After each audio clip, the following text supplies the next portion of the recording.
how to create a problem child. So if you want to create resentment, emotional distance, disrespect, power struggles, and so much more, there are some surefire, reliable ways to make this happen, and that's what we're going to go over in today's video. All right, so the first thing we're going to start with is, and I know a lot of people are going to probably type in the comments, especially kids who were raised in a certain way, with some pushback on this, but a lot of people like to say why, or a lot of people like to talk about kids these days, right? And every generation has. But in this specific context, or in the specific context of this video, it's no wonder you look around in society and see so many mental health issues, so much of this BS that's happening on account of all the newer generations of kids, and it seems like kids have progressively, genuinely gotten worse and worse and worse over time. And a lot of people attribute this to the new gentle parenting and the decrease in parents whooping their kids and parenting in the old-fashioned way, so to speak. I would argue and push back against that very idea, which is the first point that I would like to bring up in this video. It was not that parents stopped whooping their kids and that's why kids have gotten progressively worse. I think it has to do with technology and the advancement of society more than anything, because used to, back in the day, kids had necessary responsibilities and chores, and things genuinely were contingent upon children pitching in their fair share in the household in order for the flow of everything to operate smoothly and have no disruptions. And so therefore, by extension, kids felt genuinely needed. They felt like their contributions to the family were meaningful and like they actually played a significant role. They felt important. And I think that is the missing component. Other than that, you've got the same sort of trauma being dumped into kids as is happening now, still by parents who still whoop their kids and still yell at their kids and still have this mentality that kids are to be seen and not heard or spoken when spoken to. This is just toxic parenting. This is a destructive ideology for parents to adopt. The reason that kids turned out differently and were more respectful back in the day was not because they were whooped. It's because they felt like they were needed. They felt responsible, and they had those things to aspire to. Now, there were a lot of differences. There is a psychology or a psychological theory called positive discipline. And I agree with positive discipline, and in large part, that's what this video is actually based on in a certain way. It pushes back against the idea that fear creates character. But I argue that fear may create compliance, especially in the short term. It may create obedience in the moment, but it does not build character and discipline. Discipline being the key word. If your child only behaves if and when or because they are afraid of some dire consequence, then you haven't created respect and you have not created discipline.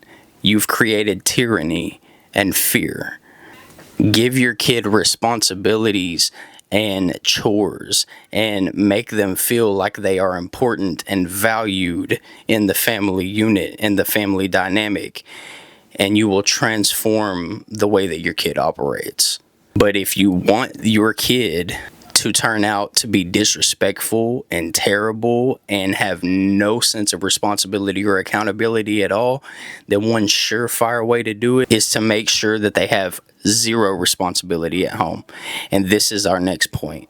If you want your child to become entitled, helpless, or disconnected, then strip them away of all possibility of having chores or feeling responsible. Don't teach them how to contribute. Don't let them help out around the house. Don't let them carry in groceries. Don't teach them how to cook or microwave their own food at appropriate age levels. Let them just believe that the home runs itself by some magical fairies who come in and take care of everything when everybody else is done doing what they need to do throughout the day.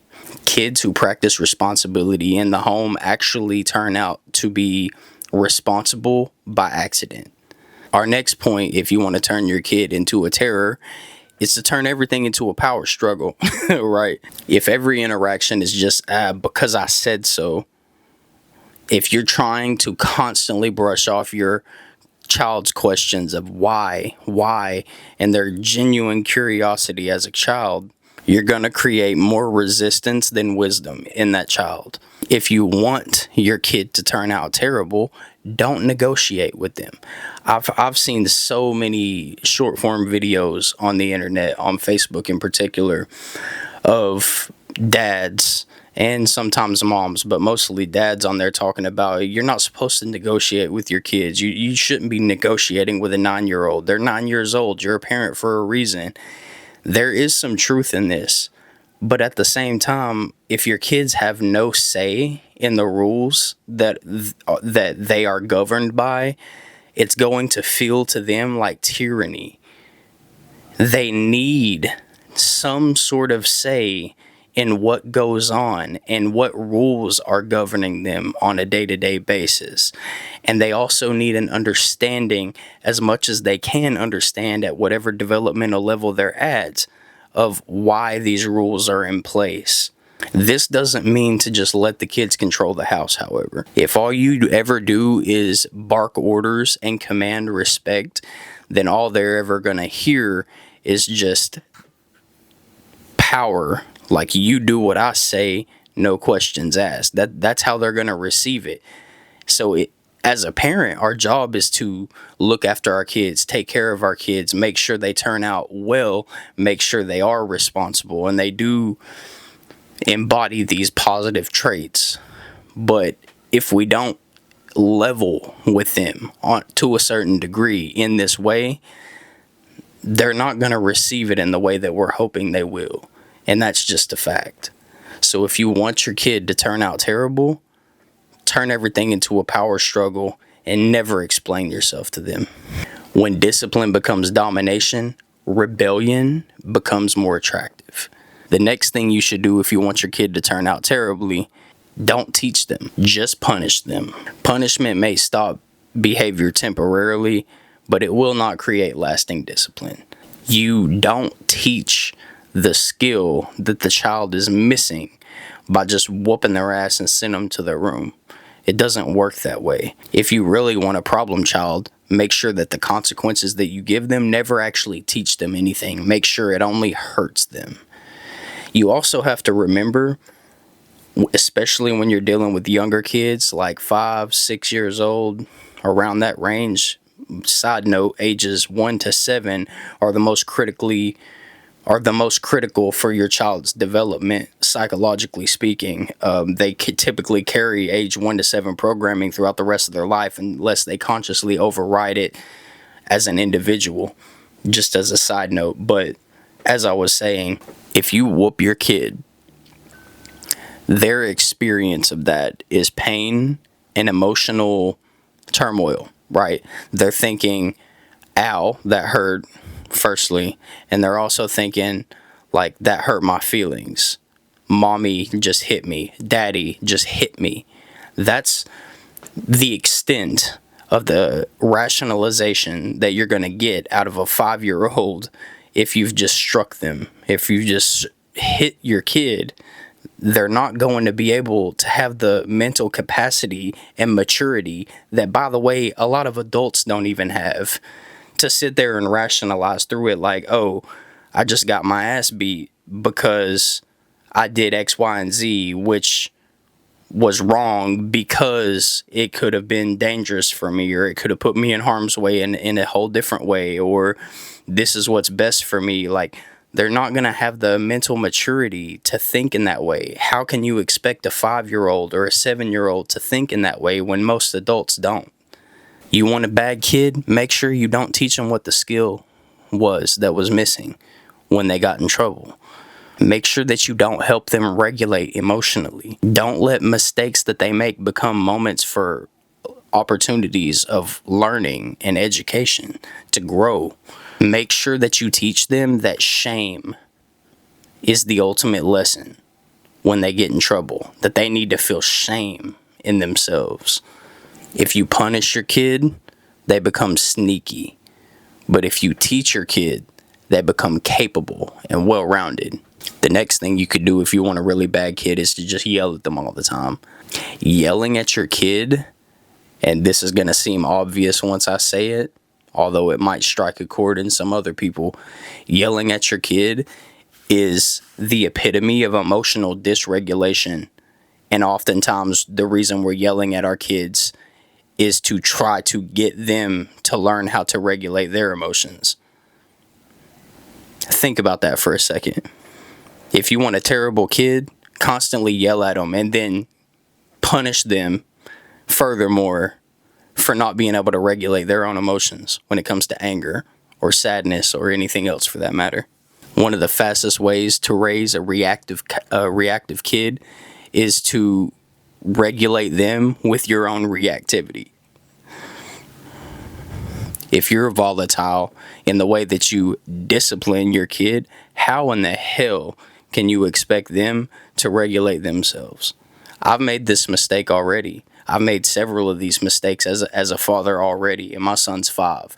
So when I say these things, I'm speaking from a place of not only psychological knowledge from research, but I'm also speaking from a place of raw experience and mistakes that I've made. You cannot scream at a child and turn them into an emotionally mature person. It's a complete paradox to expect that this is even possible. Next thing, this is a big one. We've touched on it briefly already. You want a bad kid? Whoop your child. Now, a lot of people might take contention with this one. You can contend with it all you want, but the psychological research is pretty clear. Physical punishment creates secrecy, resentment, emotional distance, dysfunction in a lot of ways. It creates aggression in the child, and they learn that. And once that becomes a habit for your 5-year-old or younger or a little older, that is a terrible habit to try to break in a kid. Adults have problems trying to break bad habits like this, especially anger, given the nature of that particular emotion. You do not want to download this into your child unless you want them to turn out to be a terror child. But hey, you clicked on this video, maybe that's what you want. So if that is what you want, shit, whoop the fuck out your kids, man. If you want to teach your kid that bigger people, stronger people get to hurt little people whenever they're frustrated or whenever they think they've been wronged by that little person, then hit them. Because that's exactly what it's going to do.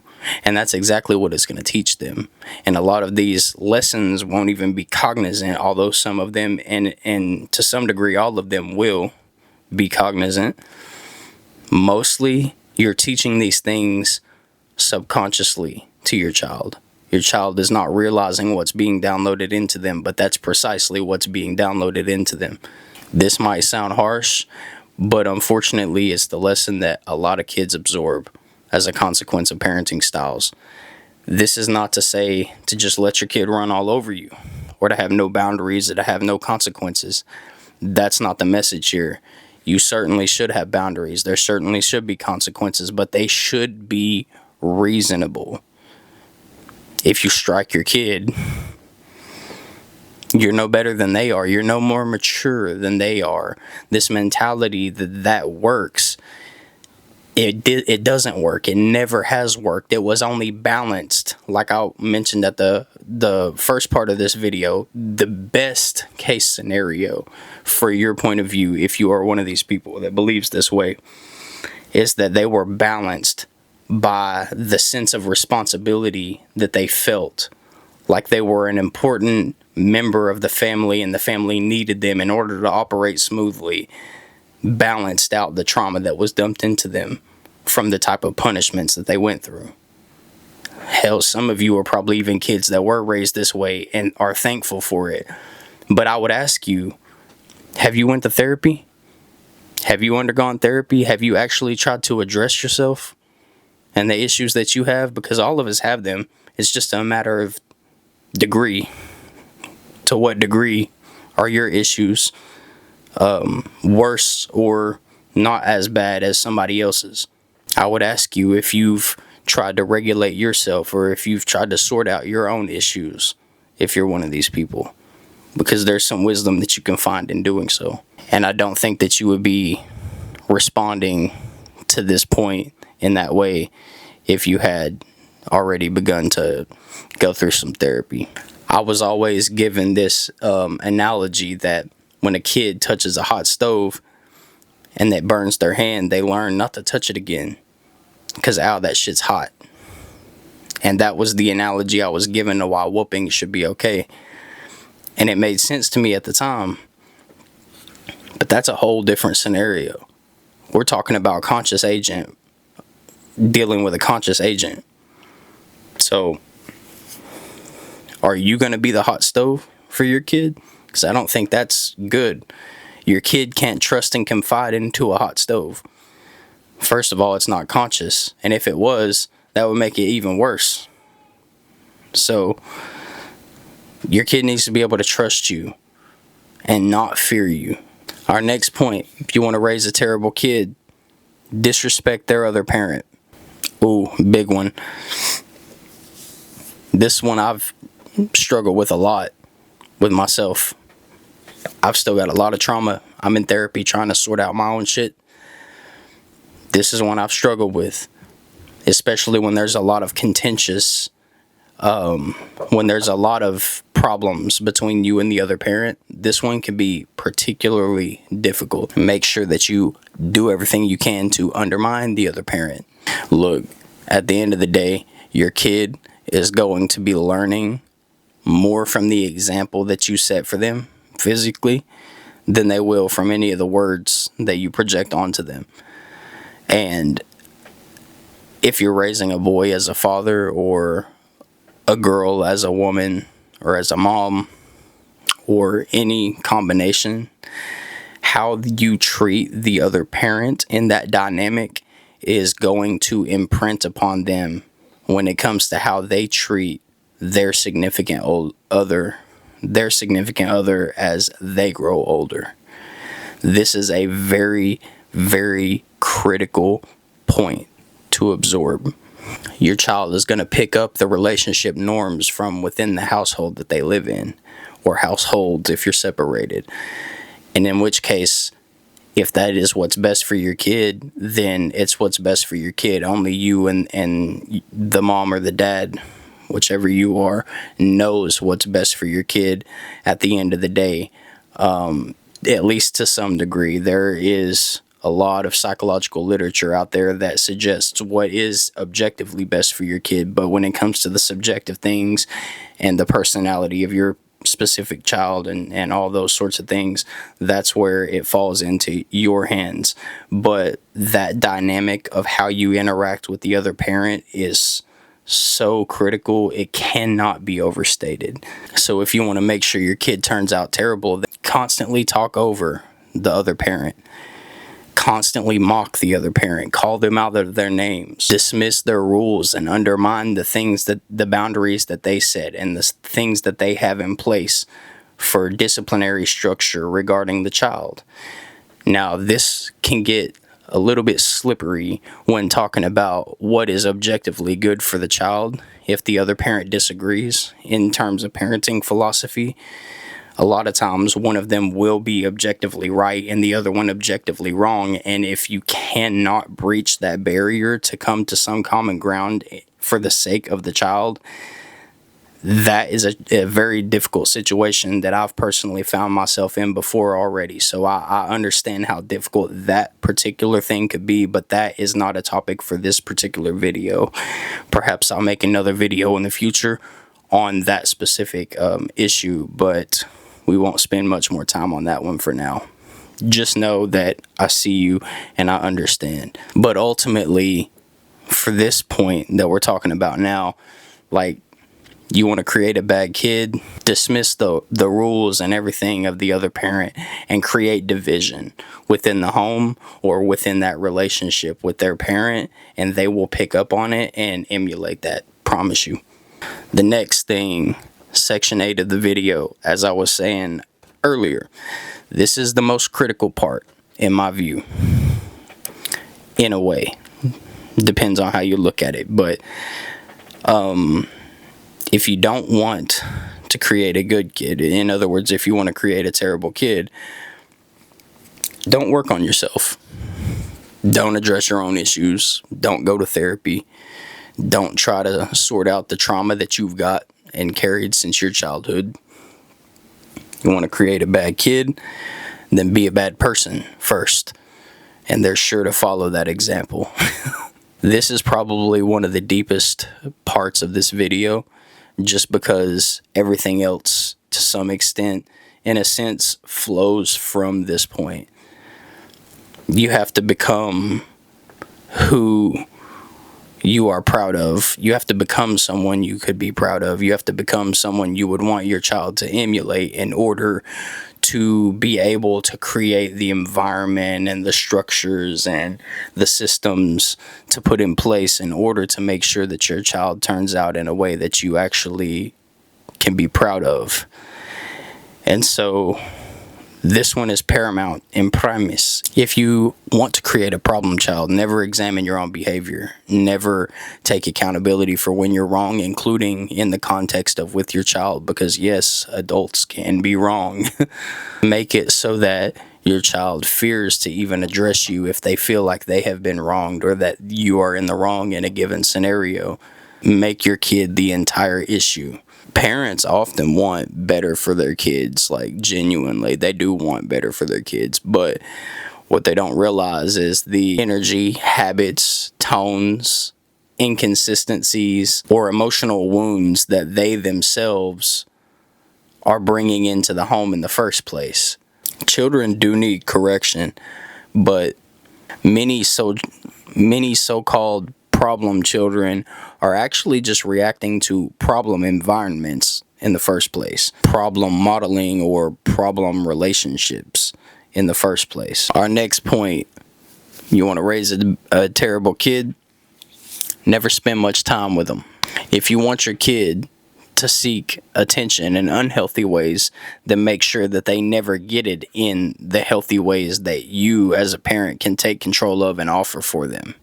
One thing you could do is be physically present but emotionally distant or completely disconnected. You could only talk to them when correcting them, never talk to them otherwise, always find a way to escape having to play with them or spend time with them or wrestle with them or whatever the case may be. Don't ask them questions. Don't genuinely listen to them.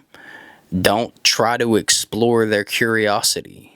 In essence, just like I said, don't spend time with them. Kids need one-on-one time with their parents. They crave it very much.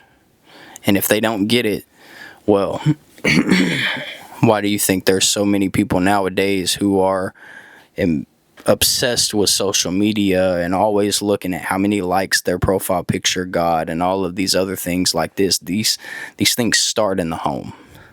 The next thing, aside from section 8 being the most impactful part of the video, this one I would say is one of my favorite parts of this video, and that is because it involves learning. If you want to create a terrible kid, don't cultivate a love for learning. If you want to create an unsuccessful kid, don't cultivate a love for learning. Children are naturally curious. They're natural born philosophers, in fact. And so if you don't cultivate that in them, or you're constantly getting irritated because of how many times they're asking you why when you talk to them about something, that's going to stifle that curiosity. That's going to stifle that creativity. That's going to stifle them in a big way and in multiple ways. The best thing you can do is actually, first of all, listen to your kids when they're talking to you about something, or when they're asking you questions, or when they are curious. Genuinely think about the questions they ask you, because a lot of times us as the parents and adults can actually have a lot of wisdom imparted into us just by considering seriously for a moment the questions that our kids ask us. Why? Why? Why? A lot of it may be redundant, a lot of it may be repetitive, but every now and then you'll say something and your kid will ask you why, and you won't have considered it before. And it might just revolutionize your entire way of thinking, or revolutionize your entire worldview for that matter. Curiosity tends to die when learning becomes a constant pressure or shame, or when it becomes boredom. We've learned this lesson by now, I would hope, by observing the school system in America, which was adopted from the Prussian model of education, which was created in the first place to create obedient soldier citizens in Prussia. We needed it during the time of the Industrial Revolution because we needed to populate our factories in order to propel technology and to continue evolving as a country. But now we see the disastrous effects of adopting such an educational philosophy or framework. If you want to create a checked out kid, then make sure that learning feels more like a punishment than an exploration, like it actually is supposed to be. Learning is supposed to be enjoyable, so make it enjoyable. You want to create a problem kid? You want to create a kid that hates learning, that hates school, that doesn't grow as an adult, or doesn't want to develop themselves into better people as they get older? Then mock their questions, reduce their intelligence to grades only, never encourage discovery, never let them wonder. Philosophy begins in wonder. Kids flourish when learning feels meaningful rather than humiliating. The next thing you could do to create a bastard of a kid is to be their friend before being their parent. This is a big one. And this is for the other group of people who tend to shun the whole gentle parenting and yada, yada, yada, yada, right? These people source gentle parenting as the problem. And I would agree, passive parenting, letting your kid run all over you, terrible idea. Terrible idea. But let's not conflate gentle parenting, so to speak, with proper parenting based on the psychological research that is available to us, to anybody, by the way, for free. You can read a book, you can read a research article, you can read blogs. The stuff is available on the internet for free. And books are like $5. So no excuse, really. Plus, now that we have AI, you could literally just ask AI to summarize whatever ideas you need summarized within moments and actually have it speak it aloud to you, so you don't even have to do the actual reading yourself if you're in a time crunch or you're a very busy parent. So there genuinely isn't an excuse. Anyway, back on track. Children need warmth, but they also need structure, and they will naturally push the bounds of those structures and regulations that are in place. They are constantly going to do this, and largely it's a subconscious behavior. But kids don't need a roommate with snacks and who takes care of their needs insofar as when they're really young, like making sure they're clean and brushing their teeth and feeding them and all these things. They don't need a friend that just takes care of them, basically. They need structure and discipline, not punishment, but discipline. They need a parent who is kind, calm, and able to set boundaries in a good and healthy way. And one thing that you could also do to make sure that your kid does not turn out terrible is to have them involved in the rule-making process. Now, there are going to be some times where they're not able to, or there's not time or not an ability in the moment to explain to them something they need to understand, or perhaps they're at a level, a developmental level or age where they can't possibly understand something. And so it's not always going to be applicable to have them understand why something is the case, or why there are certain boundaries in place or certain rules. And there's not always going to be an opportunity for them to take part in making the rules that govern them. But as much as you possibly can, it's good to negotiate compromises with your kids and have them play a role in creating the rules that they abide by, because then they're going to be a lot more willing to abide by those rules if they had a hand in creating them in the first place. You don't want chaos, and leadership without real connection is chaos. You want to set boundaries and make sure that your kid understands those boundaries and why they are there as much as you possibly can. Because if you don't, well, then you're going to create a terrible kid. So, in summary, what actually works? I've told you everything that you could do to create a problem child, to create a bad kid. So if that's your goal, you've got all the tools that you need at your disposal already. Let's close with a contrast. What can you do to make sure that your child turns out to be good? What can you do to create a child that you can be proud of? Number 1, connection before correction. Number 2, firmness without cruelty. Number 3, kindness without permissiveness or over permissiveness. Number 4, teaching over punishment. Number 5, contribution over entitlement. Number 6, self-discipline modeled by the adult first. No kid is born as a problem.